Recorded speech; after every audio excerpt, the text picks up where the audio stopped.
D'avoir accompli ce devoir de mémoire, le Premier ministre, chef de gouvernement, a rappelé les valeurs qui étaient chères au président Modibo Keïta. Nous l'écoutons au micro d'Aloussene Touré.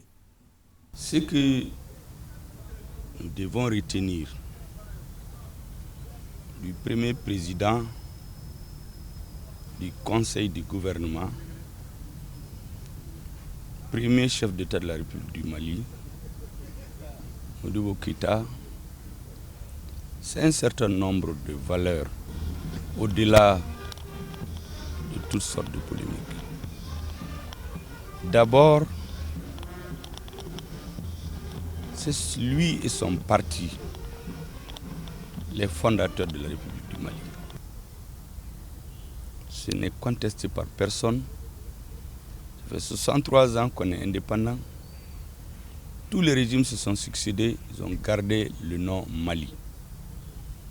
C'est lui et son parti qui nous ont donné le drapeau national, vert, jaune, rouge. C'est lui et son parti qui nous ont donné la devise du Mali. Un peuple, un but, une foi. C'est lui et son parti qui nous ont donné l'indépendance et la souveraineté du Mali. Je pense que tout Malien, quel que soit son bord, ne peut remettre en cause ces valeurs. C'est des véritables valeurs.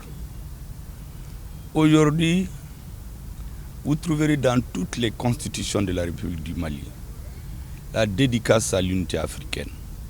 C'est lui et son parti qui l'ont inscrit dans notre première constitution. Personnellement, pendant toute ma lutte politique, j'ai toujours pensé que chaque génération a le devoir de retenir ce que la génération précédente a fait de bien, poser les pierres une à une pour construire l'avenir de la nation. Nous parlons aujourd'hui des 3 principes édictés par le chef de l'État, président de la transition.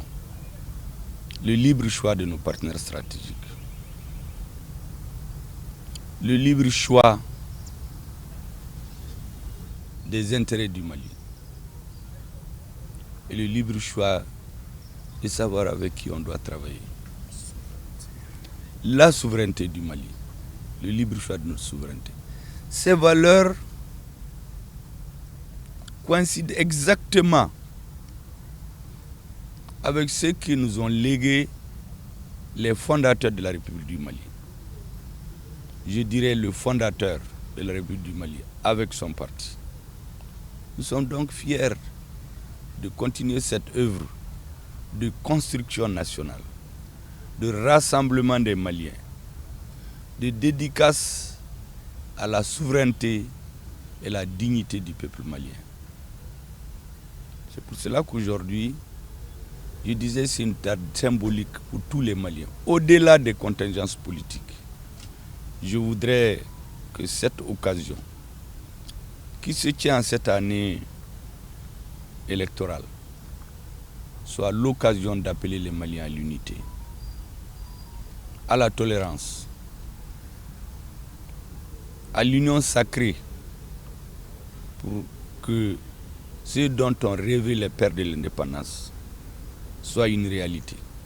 Et c'est tout cela qui fait qu'aujourd'hui, je crois que tous les Maliens doivent à la communion penser à venir, sans oublier le passé, sans oublier ce qui s'est passé, mais nous tourner résolument vers l'avenir, pour que ceux qui ont fondé notre État soient heureux là où ils sont, parce que les Maliens aujourd'hui sont unis, souverains.